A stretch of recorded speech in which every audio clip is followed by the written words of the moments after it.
Hello. Today I'm going to be talking about a chapter I wrote about a year ago entitled Experimenting in Legal Dystopia, Conceptualizing and Interrogating Socio-Legal Jurisprudential Problems in Science Fiction Video Games. So perhaps a little bit different to some of the other hangouts we've got, which has been largely talking through innovations, the process of designing game-based learning, that kind of thing. This is a bit more sort of theoretical.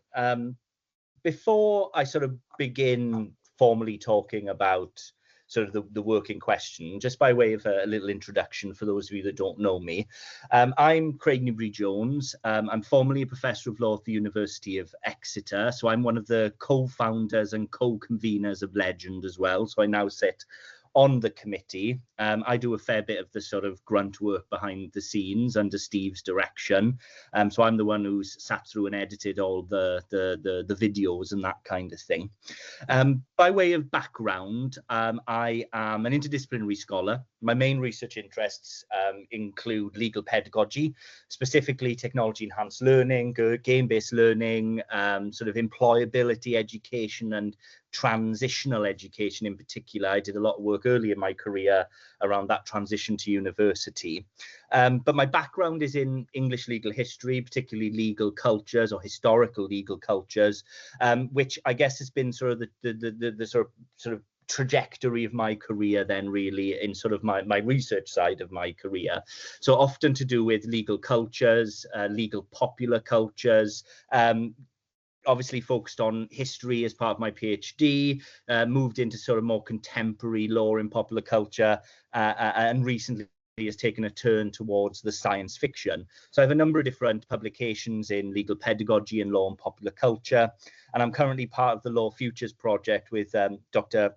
Alex Green at CUHK, Professor Kieran Tranter at the Queensland University, and Dr. Mitchell Travis at the University of Leeds. So we've been part of a number of different conference streams, edited collections, special issues, with a number of ongoing projects and proposals at the moment. So if you are interested in sort of law at the future turn, law and science fiction, do get in touch with one of those names mentioned there. I know Mitchell Travis is in the room here, and you can stay abreast of those developments in that project as well.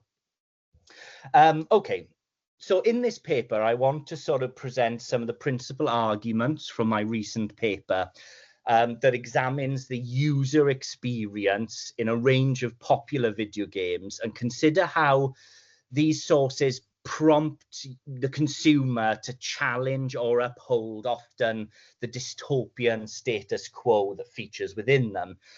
I'm going to argue that dystopias are fundamentally and inherently linked to law and power structures. I even talk about the idea of the dystopia being a legal dystopia, and I'll explain a little bit more about that later on.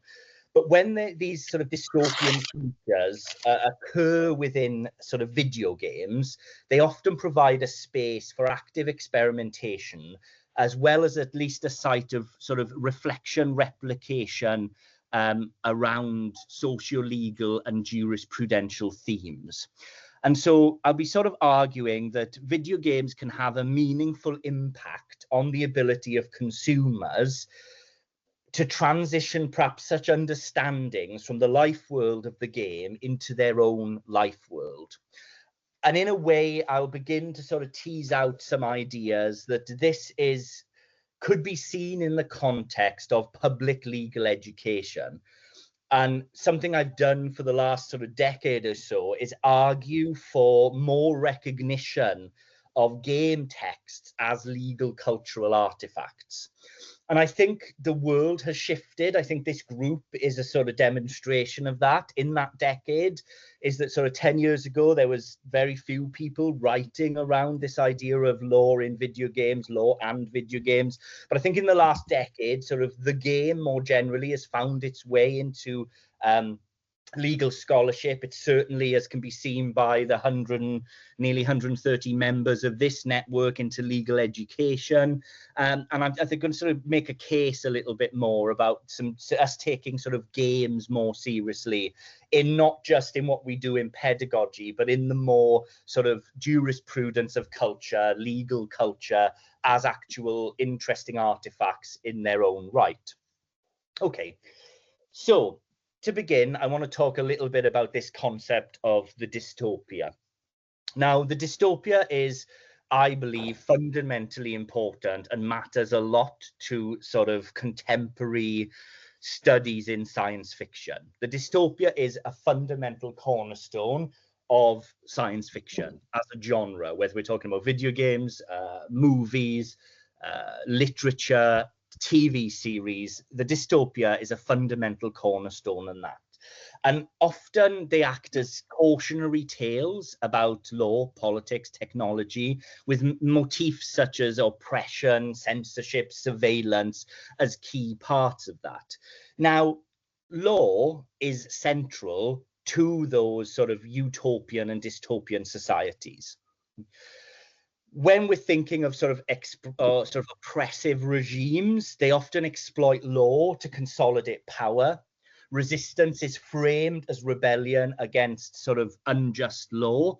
And you can just look across a whole range of popular cultural texts where sort of that idea of resistance against often unjust power structures is seen as rebellion rather than resistance. What you have with dystopias is often sort of a morality tale around the dangers of unchecked legal authority. And when you dig into these dystopian universes, whether you're looking at sort of environmental dystopias, technological dystopias, law is rarely absent. What is more common is that law is actually corrupted, how we would recognize it perhaps to the sort of law and jurisprudence we see today. But it's also often weaponized. It's also often weaponized as a tool for oppression. It's often weaponized as a tool to suppress that resistance, that rebellion.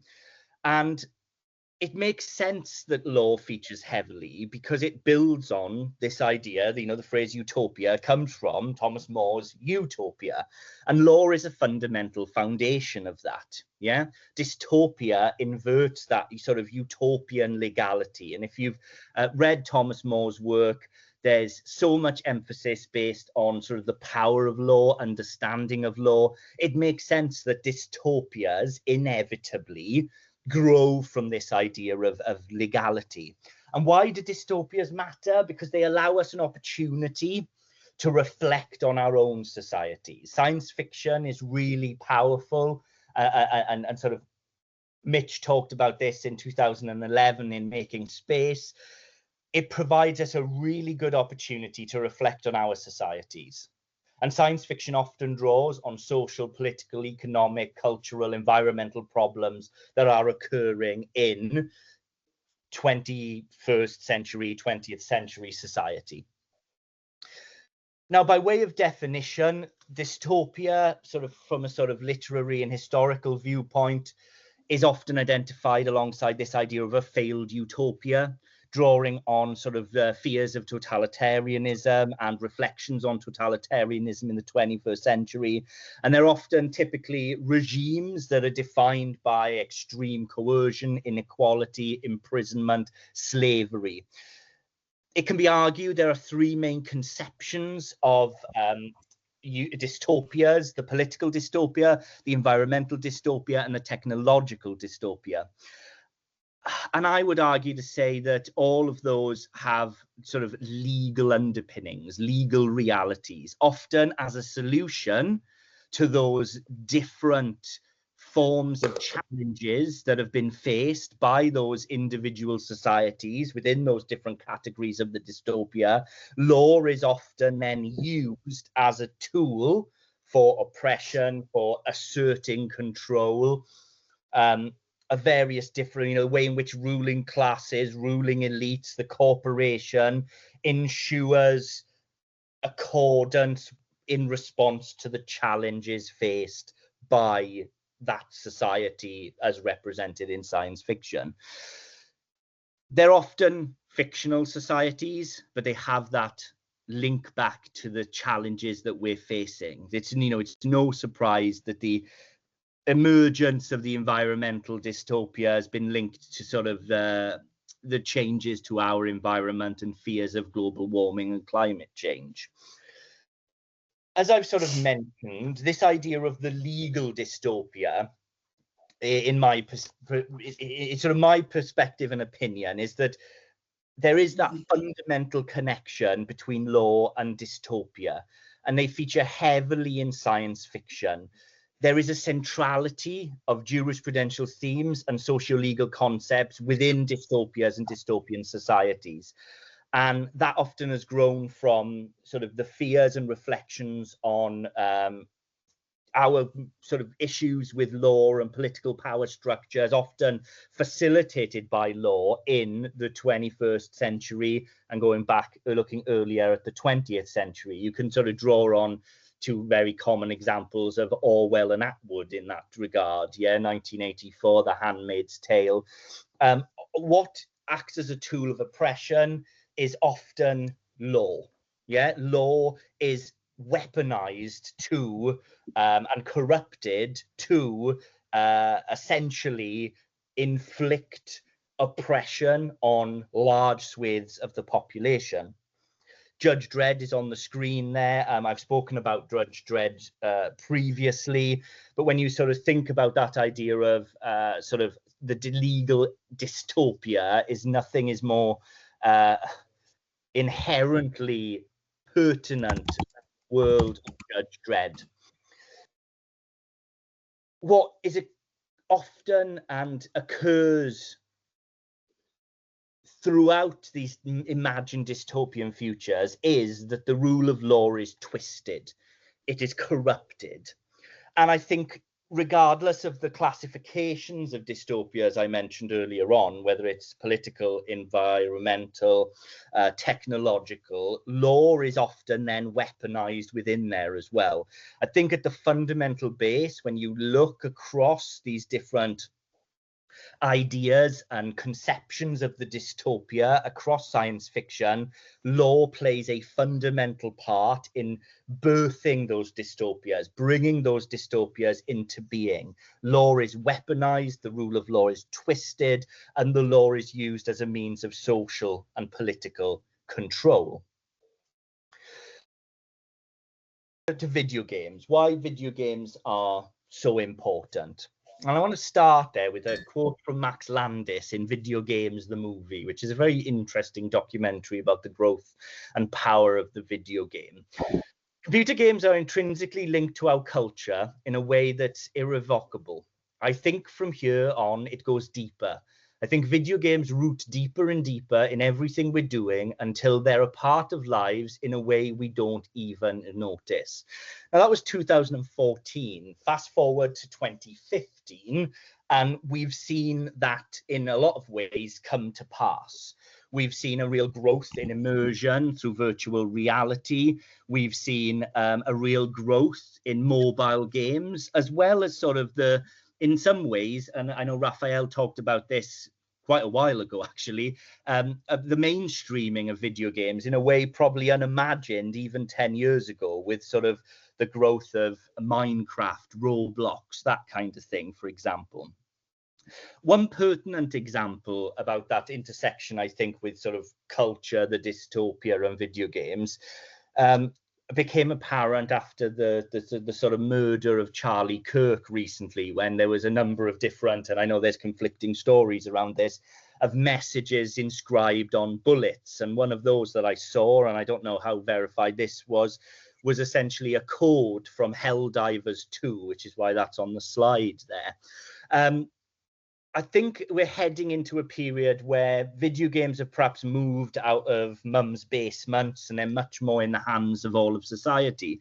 I think if you think since 2014 and the growth of sort of game pedagogy, both in higher education and in sort of secondary and elementary education, but also just for the interest of people in this room in legal pedagogy. I think, the conversations that sort of I was having in sort of the start of my career, 2011, 2012, I think sort of having conversations about the exploitation of game-based learning then was, you were very much seen as an outsider within higher education, but I think it's becoming much more serious now. And part of that is to do to sort of various changes to the demographics of gamers and, in growing industry economic trends. I won't go into all the details here, but although the average sort of age of a gamer in the US, and all this is taken from the ESA facts and figures for the last year, so it's largely American focused, but it gives you a sense of the sort of market share that video games are spending. 59.3 billion in 2024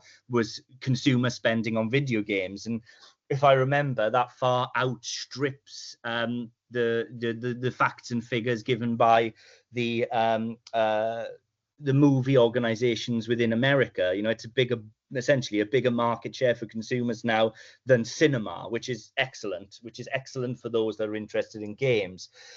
The demographic has also shifted. If you look at the sort of gender split, to 52% male to 47% female, 1% non-binary or preferred not to say, that is quite a substantial division. The idea of the sort of, again, the neckbeard gamer is perhaps disappearing quite rapidly. And I think that all makes sort of a case for why video games are an important aspect of what we do when we look at culture, when we look at popular culture. But also I think it makes a case for us in the room, right, around this idea of why games and game-based technologies are fundamentally important for how we educate the generations that come behind us, the people that have grown up with Minecraft, Roblox. My daughter is 9, she's currently, or nearly 9, she's currently learning her times tables, and she does all of that times table learning. Like, I remember being in school and having to go, 1 2 is a 2, 2 2 is a 4, like that rote learning. She now does it all on an app called Timetables Rockstars, which is essentially game-based platform. And so that idea that Max Landis is talking about, it's sort of how video games root deeper and deeper, is certainly coming to pass in the 10 years since that was a quote in Video Games the Movie. And I think when you look at that data, you can see that they are becoming one of the principal mediums of popular culture and deserve valid attention. And so I guess the next stage of that argument is this talking about this idea of sort of why video games in this context of law. And I think when you actually take a step back, and I imagine there's a lot of sort of video gamers within this room, there's definitely something to be said about how games often embed sort of questions and themes of law, justice, power within these fictional worlds. I'm talking about science fiction, but I think you can expand that out and actually see that there are a substantial amount of these current jurisprudential themes that often play out in video games that deserves us to be, to take it seriously. It's also an interactive medium in the way that television, film, and literature perhaps isn't. And I think that's where my original interest grew into this. And I wrote a paper in 2015, I think it was, on the phenomenology of justice in video games, which was answering the call of duty in law and humanities. And it's this idea of active experimentation and engagement, the idea of the video game as an experience that sits differently to other cultural texts, I think deserves attention, deserves more attention. Will Wheaton in Video Games the Movie said, "I love video games because I have the same experience I have when I watch a movie I love or read a book that captures my imagination, but I am an active participant rather than an observer." Now, I know the majority of people in this room are sort of legal pedagogists or interested in pedagogy more generally. And I don't think what I'm talking about here needs much convincing for you guys sort of who have engaged in this idea of designing, developing, exploiting game-based mechanics, learning technology in order to give a different and perhaps a more deep and reflective experience to learners. And so that's where I find sort of most value comes from this analysis and examination of video games, particularly in engaging in abstract concepts that perhaps for a lot of people, they seem quite bizarre, they seem quite esoteric, something that's quite hard to anchor oneself in. So, you know, take the concept of justice. For those that are uninitiated without a legal perhaps legal training, legal background, the concept of justice is quite an abstract, bizarre, esoteric term. It will mean different things to different people. Often that can be a sort of a bad thing. And I think that video games allow these sites of experimentation in which we can allow players to test morality, law, power structures in a way that you often have the ability to replay, reset, and then branch narratives. That's a very common thing in sort of the last 10 years, is the idea of different outcomes and endings depending on decisions that are made within games, particularly in a sort of video game world then. And that can provide an opportunity for the player, the person experiencing that game, to sort of develop unique legal and ethical reflections. And in a way, games become a site of sort of jurisprudential laboratories, really. And that can be seen as sort of, when we look through the lens of phenomenology, it's this idea of law via a subjective experience. Games give us immersion, they can give us presence and agency. And then the narrative comprehension that occurs within video games is often as a way of active testing. We understand law and justice that we live through play. And that in its own way can inform sort of beyond the life world of the game, can impact in our own life world and our own understanding of video games. Now, one of the reasons that we sort of need to take that seriously is depending on the message that law, justice, and in video games, how it plays out can have a big impact. It can have a big impact. Now, I'm not saying that people don't understand that the video game is a narrative device, that an individual within a video game is playing within a video game, within the confines of that game world, but it can act as a way in which people can experiment with differing moralities. And you know, you can speak and read quite extensively about people having very different moral characters through different forms of playthrough within the game. And that to me is quite an interesting thing to sort of theorize around and actually think a little bit about what the sort of video game is telling us in some ways about the kinds of messages that emerge through that.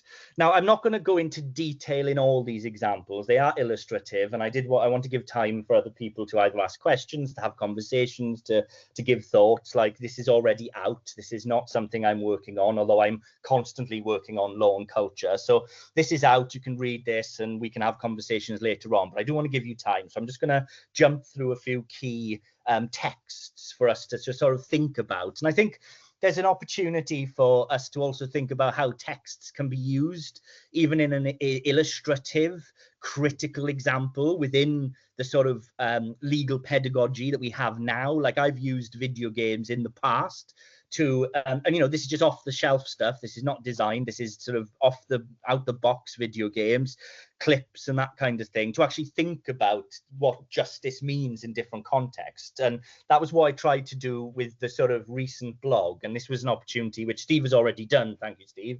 Was to plug the Legend blog. So I'm responsible for running the Legend blog. Feel free to send me even 500 words of text on anything you want to write about. I'll happily, you know, copy edit it and get it up there with pictures and that kinds of things. But when the first blogs that I put out when we set it up over the summer was my reflections on playing Days Gone, which is a game I played over the summer. And it's you know, it's relatively sort of old game by way of modern video game timelines, but I never played it, never looked at it, wanted something to get stuck into by way of RPG, and I found it really, really interesting. essentially it's a world where law has collapsed. Law and order has collapsed. There's a zombie apocalypse, and you're existing as a drifter within the wilds of, I think it's Utah. Is it Utah? Yeah. And essentially, you have different factions and different groups that try to impose their own forms of justice.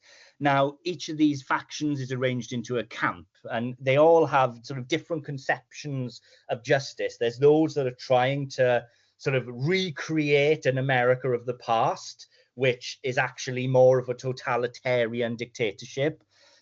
Are they diverting from the current direction? Who knows? I'll just throw that one out there. But then there's also sort of other camps that see themselves as patriots, and they very much see justice at the end of a rifle.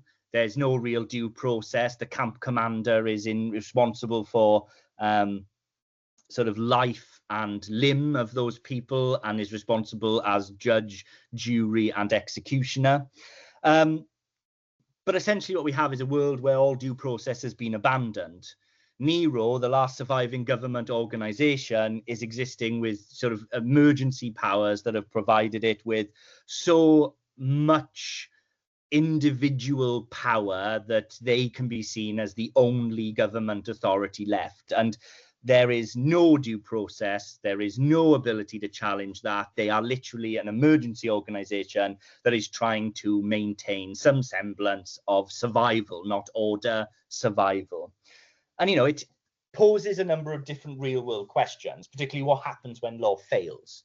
Who defines justice in this context where everything that we recognize as an organization of justice collapses? And that will hopefully and maybe ring some bells with some people when you sort of think about this idea of sort of perhaps post-apocalyptic legal pluralism that exists throughout the Fallout universe.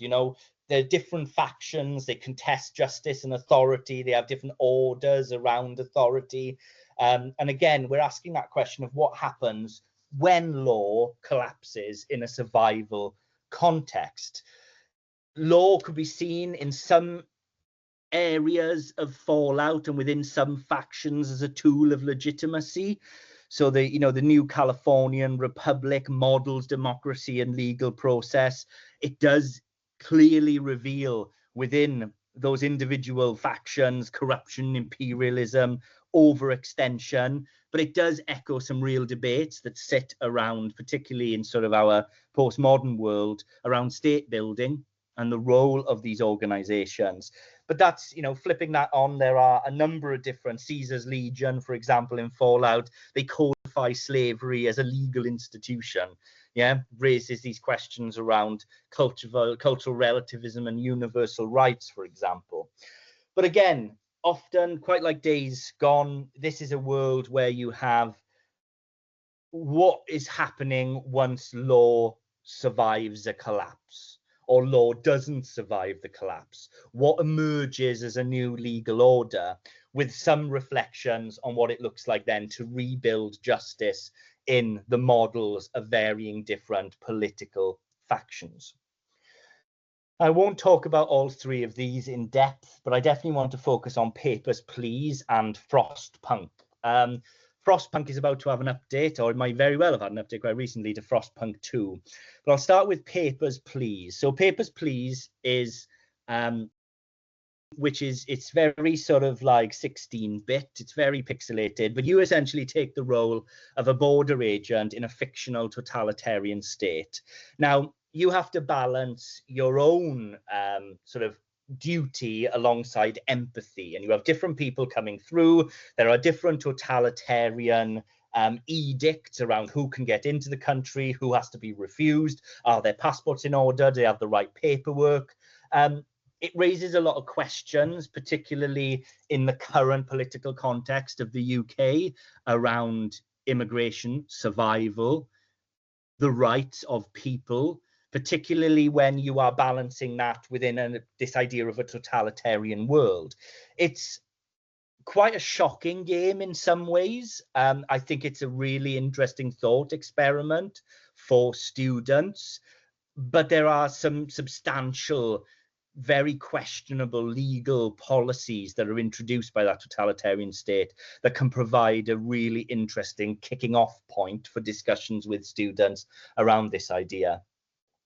Orwell raises some interesting questions around surveillance, privacy, and the power of rebellion, particularly where you have that sort of totalitarian, all-bearing state. But Frostpunk, I played Frostpunk about 5 years ago, maybe 4 years ago-ish, and I found it really fascinating. So the premise of Frostpunk is you are essentially there's an environmental collapse. It's very much an environmental dystopia combined with a political dystopia. Environmental collapse, a new ice age, and you and your people head off into the wilderness, into the frozen wastes, and you are tasked as the leader of this new society to try as much as possible to create policy and law to keep your people to keep your people alive, to make sure that your society survives. It's a very difficult game. I struggled with this massively to get anywhere by way of progress, because you have a multitude of branching decisions that grow out of, do you try and keep people happy?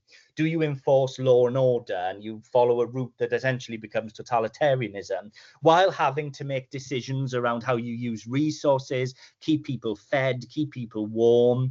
You have one main generator that sits in the middle of your camp, and it gives you a real opportunity to really reflect sort of on moral and socio-legal policy decision making, and also to see how often there are aspects of sort of morality that butt up against socio-legal themes and concepts. And of all of those three, I think Papers, Please and Frostpunk provide us with a really interesting opportunity to examine and consider where there are multiple different concepts that sit within sort of socio-legal jurisprudence, the idea of morality, the idea of justice, the idea of law and order. What does that mean? What does that look like in the face of survival collapse and the growth of sort of top-down totalitarian leadership? And I find what's so interesting about that is it is literally a game around policy making, really. Although there's like building, crafting, collecting, resource management, it is largely dictated by the policy decisions that you make. Now, I did have a last couple of examples, but I do want to make sure there's a little bit of time for talking. Detroit, Become Human, really interesting game around the android as a metaphor for oppression. There's some big questions around personhood in there, which I think, and discrimination and bias. You know, do androids dream of electric sheep, Philip K. Dick, that kind of thing. It does raise some interesting questions around personhood, and there are a number of different branching decisions where, you know, there is sort of a question of looking at the idea of empathy and reflections on your decision making within that. And then finally, We Happy Few. I find We Happy Few a really interesting one, particularly around it. Essentially, the premise is that there's a state-imposed amnesia. Everyone takes a drug called joy. It's a legal mandate. It's a legally sanctioned mandate to take that drug, and essentially creates an erasure of memory before the ruling power come into to play. And it's about this idea of maintaining control through that idea of memory repression and the creation of false harmony in a lot of ways. And the player is faced with a choice to take this or not take this drug, joy. And essentially, one of the main sort of themes that come through it are the player is faced with the choice of compliance or rebellion. There's a big commentary on state control that sits through this and the power of law as state control. But also there's interesting questions around individual autonomy versus the social order, as well as this idea of like truth, history and legitimacy. Now, if no one can remember the time before, has anything ever existed? You know, it comes back to that Orwell, we've always been at war with East Asia. Eurasia has always been our ally, that kind of like, you know, if we erase everything in Truth Week and whatever is now the case is, whatever the situation is now, that is the situation it has always been. I think there's something interesting about that exploration of truth, history and legitimacy in some ways in this idea of We Happy Few.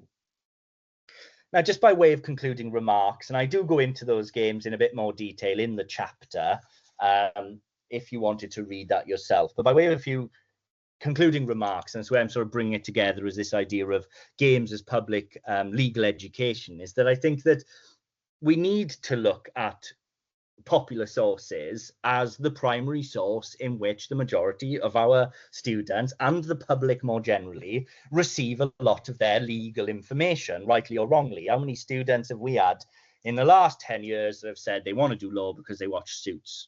Right? Just a simple answer. They want a corner office, they want a $7,000 suit, they want to drive around a Tesla Roadster, they want to carry a baseball bat and pretend they're Harvey Specter. A lot of people's perceptions of law is from popular culture. And games are not just sort of passive engagement. We're talking about active experimentation. And so I think games should be seen as perhaps a source of, in some ways, public legal education, not formal legal education, but public legal education in some ways. And I think legal dystopia, this lens of the legal dystopia, highlights to us in a lot of ways law's centrality to these imagined horrifying futures. I struggle to find sort of a science fiction that is a true utopia, even when they're phrased as utopias, they're often dystopias in themselves. And I think that sort of interactivity deepens that reflection. Okay, I think that this idea of the way in which we interact and experiment in these spaces really helps us to deepen reflection on the kind of sort of socio-legal jurisprudential concepts that emerge throughout that.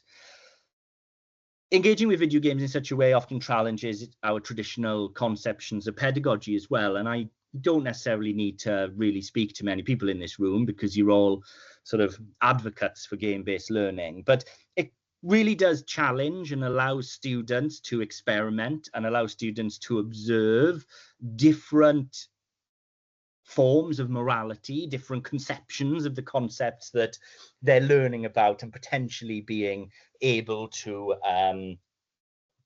conceptualize in different ways the concepts in which we teach. And I think that's it from me. I like this idea as well as sort of bridging that gap between jurisprudence and the lived experience. I find that quite an interesting concept, and I think video games do that in a way that many other cultural texts don't. And it's part of why myself, Steve, and Josh are working on a project at the moment about tabletop role-playing games in law, and it's the ability to live through something, to experience something in a different way, to adapt and change, and to be nimble in perhaps different ways. And I find that quite a fascinating thing that video games can give us in some regard anyway. Okay, thank you very much.